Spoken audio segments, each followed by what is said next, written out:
സംസ്ഥാന തെരഞ്ഞെടുപ്പ് കമ്മീഷണറായി ശേഷാദ്രിനാഥിന്റെ പേര് നിർദ്ദേശിച്ചത് മുഖ്യമന്ത്രി വി.ഡി. സതീശൻ. PM നിയാസിന്റെ എതിർപ്പിന് പിന്നിൽ KC വേണുഗോപാൽ ആഭ്യന്തരമന്ത്രിക്ക് പരാതി കൈമാറിയതും ഇതിന്റെ ഭാഗമെന്ന് സൂചന. മുഖ്യമന്ത്രിയെ മറികടന്നാണ് ആഭ്യന്തരമന്ത്രിക്ക് PM നിയാസ് പരാതി നൽകിയത്. സംഘപരിവാർ അജണ്ട നടപ്പാക്കാനുള്ള അവസരമാണ് നിയമനത്തിലൂടെ നടപ്പാവുക. KM ഷാജിയുടെ നടപടികൾ ലീഗ് പരിശോധിക്കണമെന്നും PM നിയാസ് പറഞ്ഞു. PV കുട്ടൻ ചേരുകയാണ്. PV കുട്ടൻ, വളരെ ശക്തമായ നിലപാട് ഇക്കാര്യത്തിൽ PM നിയാസ് സ്വീകരിക്കുകയാണ്. KM ഷാജി ഇക്കാര്യത്തിൽ പറഞ്ഞ മറുപടിക്ക് അദ്ദേഹം വളരെ ഭംഗിയായി തന്നെ മറുപടി നൽകുകയും ചെയ്തിട്ടുണ്ട്. എന്തൊക്കെയാണ് വിശദാംശം? ഷമി, ശേഷാദ്രിനാഥിനെ തെരഞ്ഞെടുപ്പ് കമ്മീഷൻ സ്ഥാനത്തേക്ക് ശുപാർശ ചെയ്തതുമായി ബന്ധപ്പെട്ട് PM നിയാസ് ഉന്നയിച്ച പ്രതിഷേധം കോൺഗ്രസിനകത്തും UDF-നകത്തും വലിയ പ്രതിസന്ധിക്ക് കാരണമായിട്ടുണ്ട്. KC വേണുഗോപാലിന്റെ പിന്തുണയോടുകൂടിയാണ് PM നിയാസ് മുഖ്യമന്ത്രിക്കെതിരെ നേരിട്ട് ഇത്തരമൊരു നിലപാടുമായി രംഗത്ത് വന്നിരിക്കുന്നതെന്നാണ് നമുക്ക് അറിയാൻ സാധിക്കുന്നത്. കാരണം അല്ലെങ്കിൽ മുഖ്യമന്ത്രി V.D. സതീശനെതിരെ ഇത്തരമൊരു നിലപാട് KPCC ജനറൽ സെക്രട്ടറി സ്വീകരിക്കില്ല എന്നുള്ള കാര്യം ഉറപ്പാണ്. അദ്ദേഹം തന്നെ വ്യക്തമാക്കുന്നത്. പക്ഷെ ഇതുമായി ബന്ധപ്പെട്ട മറ്റൊരു പ്രധാനപ്പെട്ട കാര്യം, കോൺഗ്രസിനകത്ത് നിന്ന് വലിയൊരു പിന്തുണ PM നിയാസിന് ലഭിക്കുന്നില്ല എന്നുള്ളൊരു പരാതി അദ്ദേഹത്തിനുണ്ട്. കഴിഞ്ഞ ദിവസങ്ങളിലൊക്കെ ഇതുമായി ബന്ധപ്പെട്ട് നടത്തിയ ചാനൽ ചർച്ചകൾ ഉൾപ്പെടെ കോൺഗ്രസിന്റെ പ്രതിനിധികളായി ആൾക്കാർ പോകാൻ തയ്യാറാവുന്നില്ല. കാരണം V.D. സതീശനെ പിണക്കാൻ പറ്റില്ല. അതിന്റെ ഒരു ആപത്ത് അറിയുന്നത് കൊണ്ട് തന്നെ, അതിന്റെ പ്രത്യാഘാതം അറിയുന്നത് കൊണ്ട് തന്നെ ഒരു നേതാക്കളും PM നിയാസിനെ പരസ്യമായി സംസ്ഥാനത്തെ നേതാക്കൾ ആരും പിന്തുണക്കാൻ വേണ്ടി എത്തുന്നില്ല എന്നത് വളരെ ശ്രദ്ധേയമായ കാര്യമാണ്. അതേസമയം തന്നെ PM നിയാസിനെതിരെ രൂക്ഷ വിമർശനവുമായി കോഴിക്കോട് ജില്ലയിലെ നേതാക്കൾ രംഗത്ത് വരുന്നുണ്ട്.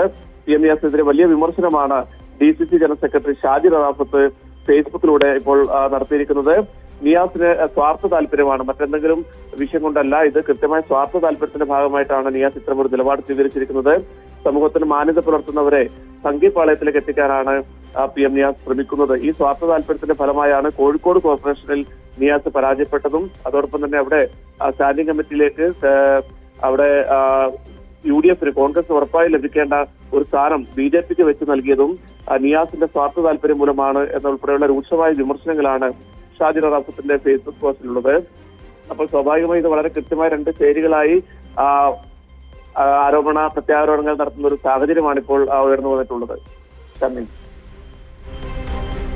കുട്ടൻ, ഈ PM നിയാസ് KC വേണുഗോപാൽ പക്ഷത്തെ ശക്തനായ നേതാവായി നിൽക്കുന്ന ആളാണ്. ഒരുപക്ഷെ കോൺഗ്രസിലെ ഗ്രൂപ്പ് രാഷ്ട്രീയം ഈ ഒരു ആരോപണത്തിന് പിന്നിൽ പ്രവർത്തിക്കുന്നുവെന്ന് കരുതേണ്ടതുണ്ടോ? തീർച്ചയായും കോൺഗ്രസിന്റെ ഗ്രൂപ്പ് രാഷ്ട്രീയം വളരെ ശക്തമായി തന്നെ ഇതിൽ പ്രതിഫലിക്കുന്നുണ്ട്. PM നിയാസിനോട് നമ്മൾ വ്യക്തിപരമായി സംസാരിക്കുമ്പോൾ അദ്ദേഹം പറഞ്ഞത് അങ്ങനെ ഗ്രൂപ്പിന്റെ ഭാഗമായിട്ടല്ല താൻ പരാതി കൊടുത്തതെന്നാണ്. എങ്കിലും KC ഉൾപ്പെടെയുള്ള ഉയർന്ന നേതാക്കൾക്ക് ഇതുമായി ബന്ധപ്പെട്ട കാര്യങ്ങൾ അറിയാം എന്നാണ് അദ്ദേഹം വ്യക്തമാക്കുന്നത്. പക്ഷേ ഇത് V.D. സതീശനെതിരെയുള്ള ഒരു ആയുധമായി KC വേണുഗോപാൽ പക്ഷം ഉപയോഗിക്കുകയാണ്. അതിനുവേണ്ടിയാണ് KPCC-യുടെ ജനറൽ സെക്രട്ടറിയായ PM നിയാസിനെ തന്നെ ഇപ്പോൾ രംഗത്തിറക്കിയിരിക്കുന്നത്. നമുക്കറിയാം, ഇന്നിപ്പോൾ PM നിയാസ് ആഭ്യന്തരമന്ത്രിക്കാണ് ഇതുമായി ബന്ധപ്പെട്ട പരാതി നൽകിയിരിക്കുന്നത്.